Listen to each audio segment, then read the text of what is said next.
BDP public জোনে স্বাগত সবাইকে। শুরু করছি আজকের সংবাদ। আজ অসমের পাথারকান্দিতে এলেন মুখ্যমন্ত্রী ডক্টর হিমন্ত বিশ্ব শর্মা।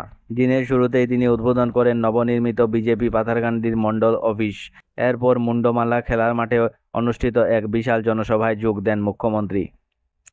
এই সভায় তিনি মুখ্যমন্ত্রী মহিলা উদ্যমিতা অভিযান প্রকল্পের আওতায় প্রায় 16,000 নারী উদ্যোক্তাকে চেক বিতরণ করেন।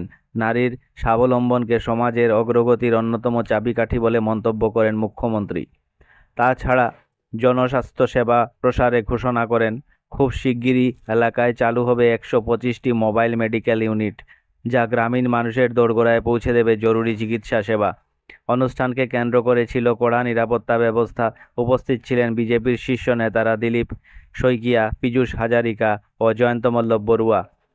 সার্বিকভাবে মুখ্যমন্ত্রীর এই সফরকে রাজনৈতিক সংগঠন শক্তিশালীকরণ, নারীর ক্ষমতায়ন এবং স্বাস্থ্যসেবা উন্নয়নের এক বড় পদক্ষেপ হিসাবে দেখা যাচ্ছে।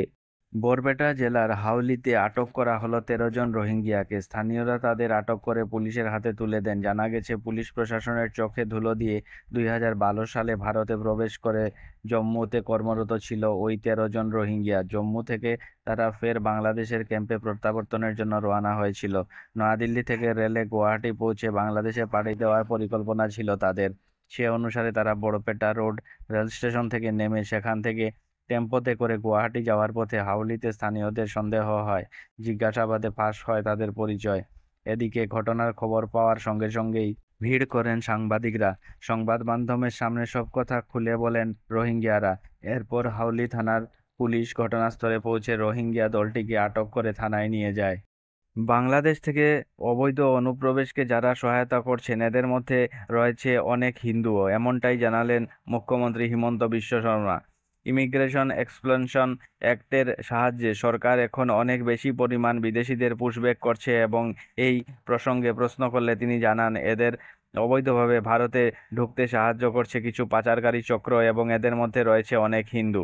তিনি জানান, মূলত ত্রিপুরা হয়ে সবথেকে বেশি বাংলাদেশি ভারতে ঢুকছে এবং তারা অসম এবং পশ্চিমবঙ্গ হয়ে ভারতের অন্যান্য রাজ্যে চলে যাওয়ার চেষ্টা করছে। তবে অসমে প্রায় প্রতিদিনই এদের আটক করা হচ্ছে এবং সঙ্গে সঙ্গে ঠেলে দেওয়া হচ্ছে সীমান্তের ওপারে।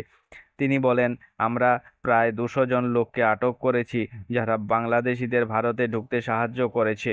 তবে দুর্ভাগ্যের বিষয় হচ্ছে এদের মধ্যে অনেকেই হিন্দু।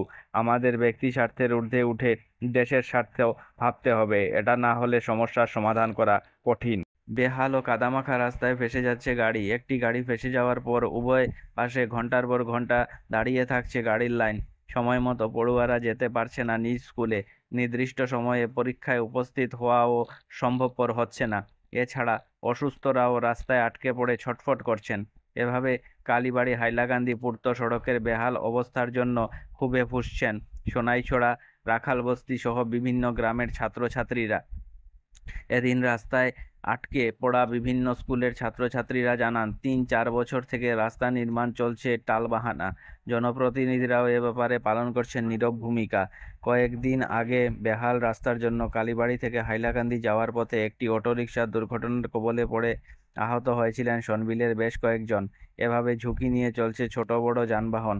সুতরাং দ্রুত সংস্কার না হলে রাস্তা অবরোধ করার হুঁশিয়ারি দেন ওই এলাকার পড়ুয়ারা। দক্ষিণ ধলাইয়ের রাজনগর খুলিছড়া জিপি সভাপতি ইমরান হোসেন বড়ভূঁইয়ার হত্যাকাণ্ডের ঘটনায় ফাস্ট ট্র্যাক আদালতে বিচারের দাবি।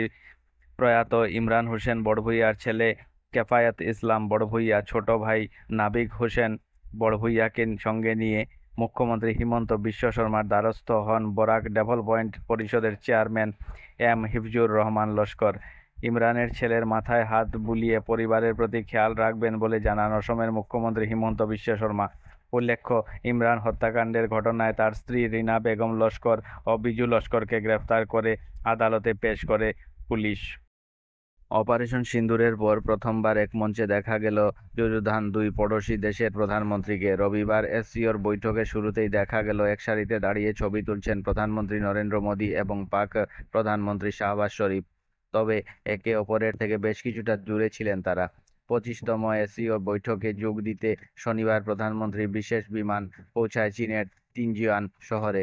রবিবার থেকে শুরু হয় সম্মেলন। বৈঠকে যোগ দেন রুশ প্রেসিডেন্ট ভ্লাদিমির পুতিন, পাকিস্তানের প্রধানমন্ত্রী শাহবাজ শরীফ, তুরস্কের president Erdogan, Iran president Pezeshkian ও উত্তর কোরিয়ার শাসক কিম জন উন নিয়মিত সদস্য ছাড়াও অতিথি এবং পর্যবেক্ষক হিসাবে বেশ কয়েকটি দেশের প্রধানকে এবারের এসসিওর সম্মেলনে আমন্ত্রণ জানানো হয়েছে।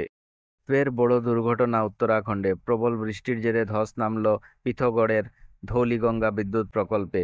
এই ঘটনার জেরে সুড়ঙ্গ থেকে বের হওয়ার আপাতকালীন গেট মাটির নিচে চাপা পড়েছে। ভিতরে বন্দী রয়েছেন এনএইচপিসির ১৯ জন কর্মী। ধারুচুলার উপজেলা শাসক জিতেন্দ্র বর্মা জানান, ভূমিধসের জেরে সেখানে প্রচুর ধ্বংসাবশেষ জমা হয়েছে, তা পরিষ্কার করতে অত্যাধুনিক মেশিন আনা হয়েছে। স্থানীয় প্রশাসনের তরফে জানা গিয়েছে, ভারী বৃষ্টিপাতের কারণে এদিন বড় বড় ধস নামে ওই অঞ্চলে। ব্রহ্মপুত্র উপত্যকায় হাজার হাজার বিঘা জমি দখল করার পর এবার বরাকেও শুরু হচ্ছে উচ্ছেদ অভিযান, সাফ জানিয়ে দিলেন মুখ্যমন্ত্রী হিমন্ত বিশ্ব শর্মা। রবিবার রাঙ্গিরখাড়িতে নেতাজি সুভাষচন্দ্র বসুর নতুন মূর্তির আবরণ উন্মোচন করে মুখ্যমন্ত্রী স্পষ্ট হুঁশিয়ারি দিয়ে বলেন, অসমের মাটিতে যারা মা ভারতীর নন তাদের জায়গা হবে না। তিনি জানিয়ে দেন, দেশের তথা রাজ্যের অস্মিতা রক্ষায় কোনো রকম সমঝোতা হবে না। ইতিমধ্যেই ব্রহ্মপুত্র উপত্যকায় দখলদারদের কবজা থেকে বিস্তীর্ণ সরকারি জমি উদ্ধার করেছে প্রশাসন। এবার বরাক উপত্যকায়ও একইভাবে বন বিভাগের জমি উদ্ধার করা হবে। খবর আজকের মতো এখানেই শেষ হলো।